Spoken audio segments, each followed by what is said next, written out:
Hey guys, welcome back to the channel. It's been a couple days since I posted a video.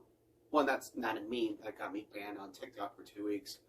But it's about time I did a Never Vinyl update.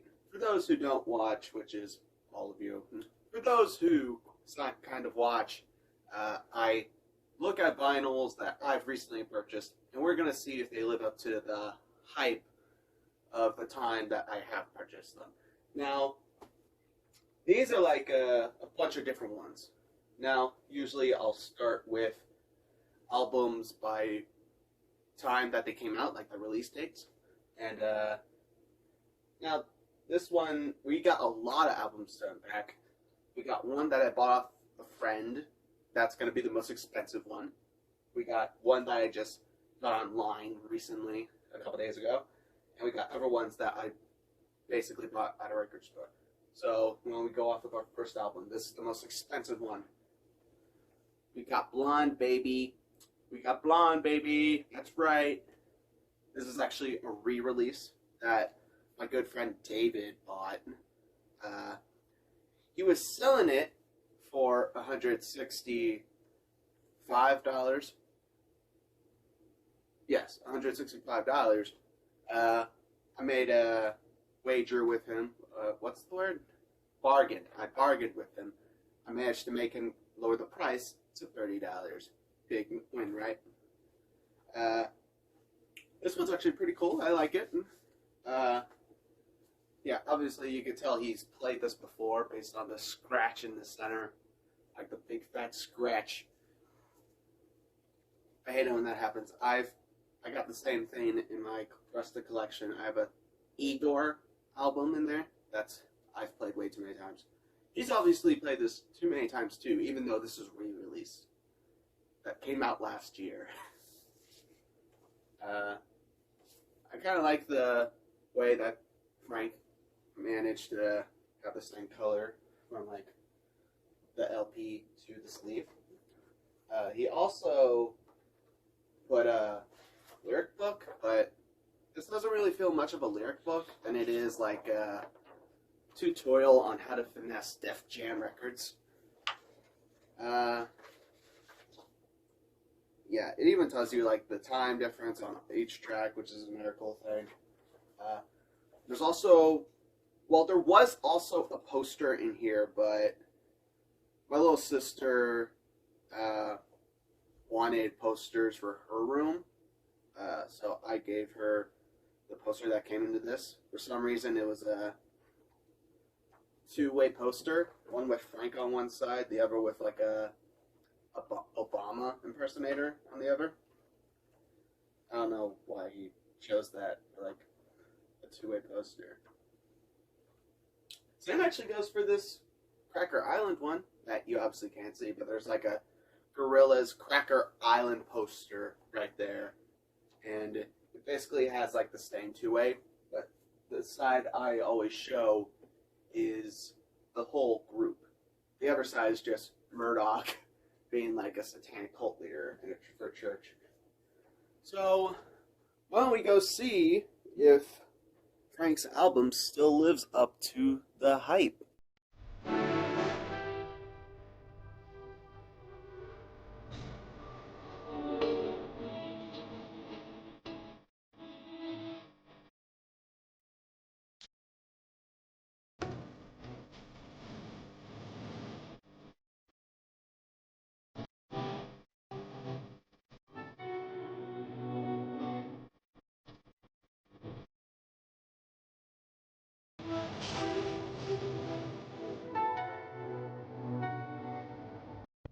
I know those of you probably think that just because you're always being told Frank, oh, he's overrated, Frank, he's never gonna make music again. Stop, okay? For me, this album is still perfect. Like, it's not just about like playing this when you're like sad at like 3 a.m. This is about having what's pure, what's very soulful. It's filled with a lot of great lyrics. The production is outstanding. The features do a great job. Everything about this just feels perfect. And the way that most people like say that, oh, it's just dumb, it's just stop. This is perfect in every shape and form. If anything, I think I'm going to go ahead and give this a rating of 9.4 out of 10. I could have given it a 10 out of 10, but there's always that one thing that just doesn't sit with me. And for me, that is Facebook story. I just can't sit along with that. And it just sounds dull. That's like the only con out of this album. Everything else is perfect. Now, next album is the one I ordered online. Dreamville with Revenge of the Dreamers 1, 2, 3. This album is basically pretty standard. I mean, the same goes for the packaging. There's nothing out of the ordinary. Just a big strong black sleeves with gold on it. Same goes for the album itself. Alright. Why don't we go ahead and listen to what makes dreamers.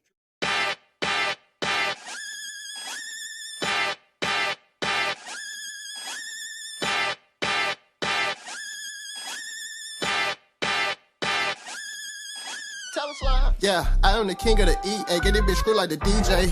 Yeah, I am the sit where we play. We got to chop where we play. Okay. Yeah, come through the city, we gon' chop your ass up just like some sushi. Yeah. AK-47 stick, go stupid. Throw the money out on the wall. Okay, little dirty, nappy headed East Atlanta nigga. Father said that I was a force. 44, Hank, Aaron, Chrome. Wanna make it home, then get out the Porsche. Let a nigga cover faded for I had to. I feel like this album's underappreciated.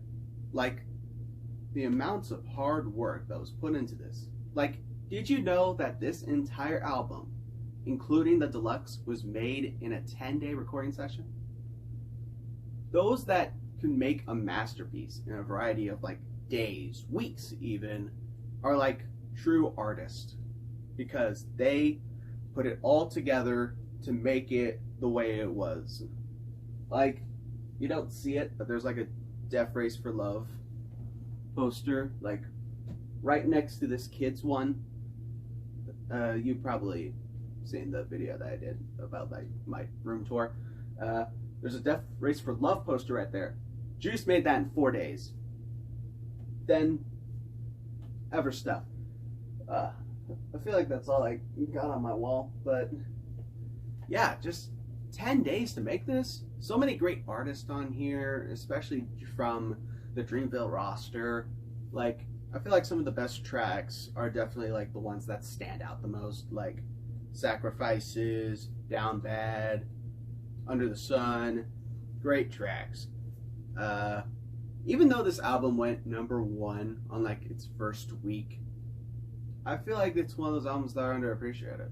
Like, there are so many albums that came out in like this past couple of years that went #1 but feel like shouldn't have. Like MGK's Tickets to My Downfall, it went #1. That album was shit. But Joji's album Nectar goes #3. It's not a rap album, but their Nectar was basically top tier to be #1. They just didn't bother to do that. Kid Cudi never went #1 in his goddamn life, and that's thanks to Taylor Swift, that bitch. Anyway, I'm going to go ahead and give this album like 7.3 out of 10. And we could go ahead and move on to our next album. I also want to say that I know I said there were like 5 albums, but I added an extra one right now because the album that I'm playing after this one is going to be a Redux review. Like, the album that's right after this one, the one that's right next to me, the other album, it's like the 2-year anniversary. It happened like last week. So I'm going to replay that album for like a Redux review to see if it like held up to its peak. Speaking of peak, Roddy Ricch. This this isn't really much. I enjoyed this album when I was in high school. This is like my #1 album in my opinion. Also has a poster with credits on the back, but the front is just Roddy Ricch's face on it with like smoke coming. I can't get it back in. Yeah, this is also a pretty standard one too, like white sleeves, black LP. Let's just see if this album has managed to keep its peak, because it's been a couple years since I've heard this. I've put this album on repeat for like my entire like junior year.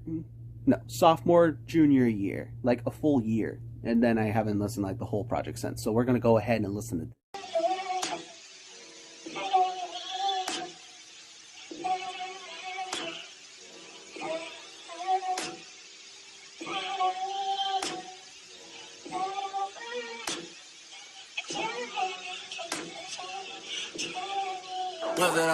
Shawty made that ass clap, she don't need no applause. Man, wasn't that a great brief? All it did was take me literally an entire month to try to get the rest of this video done. So anyway, I'm just going to say, for now, this album is basically still a good example on what to do correctly, kind of, on a debut album, than what you would do on later upcoming projects. I'm going to give this a 6.8 out of 10, and we can finally move on for our Redux review, starring Lil Baby and Lil Durk with Voice of the Heroes. This album has officially come out 2 years now, like a couple weeks ago, and I figured it got me thinking, since Lil Durk is at the point where he would love to do a sequel to this now, Lil Baby he has to just get Lil Baby involved to see if it's really worth the other time. So, since it's been 2 years since this album came out, I figured it would be nice to do like a little redux, you know?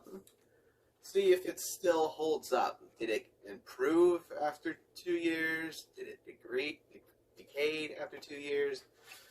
I don't know. Seriously, let's just go ahead and find out. Even though this album is pretty standard, I'm pretty sure the pressing would probably just be... The pressing's still the same. I just hope the album's different, so... Hey, that shit on TNT. Nigga came from nothing, but still they gon' hate. Whole life left me scarred, only the real can relate. Yeah.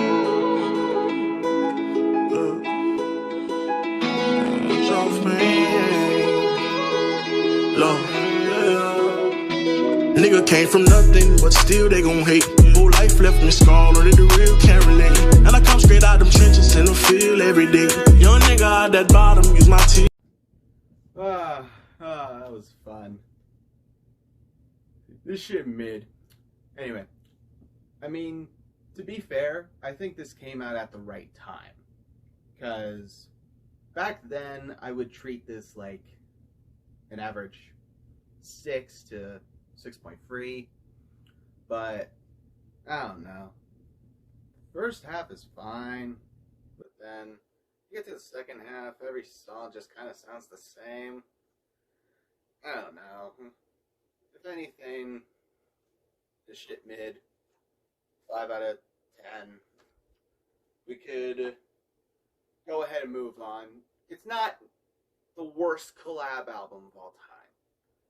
If anything, let's hope that if Voice of the Heroes 2 does happen to go along with what Lil Durk and Lil Baby, well, the way Durk wants it, because Durk's wanting to make a second, and he wants to see if Baby wants to join in to see if they could do a part 2.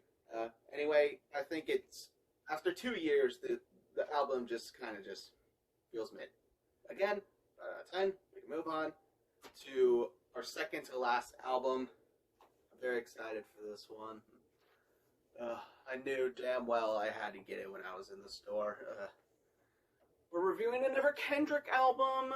it's not Good Kid. This time we're reviewing Mr. Morale and the Big Steppers. I mean, it doesn't really seem like much for $50. You're just getting this big case and 2 placeholders. But, I don't know. I like it. Doesn't come with a poster or anything, but it seems alright. I mean, we got Mr. Morals on one side, we got the Big Steppers on the other. Now, if I recall when listening to this for the first time, when it first came out last year, I think what I remembered is that you could easily tell that this was going to be a double album because Kendrick did talk about it when he released it, a picture of it on his Instagram.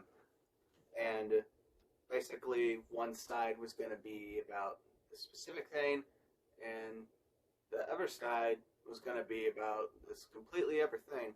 Like, this first side's going to be all about the fun tracks. Like, this is the ones that you'll probably hear on the radio or something. Other ones, I think, the other ones I think are basically songs you would literally get deep into the process of. Because this one just feels all up and banner. The other one just feels completely emotional. So it's also a standard black pressing, but I like the center. This reminds me of Lauryn Hill's album.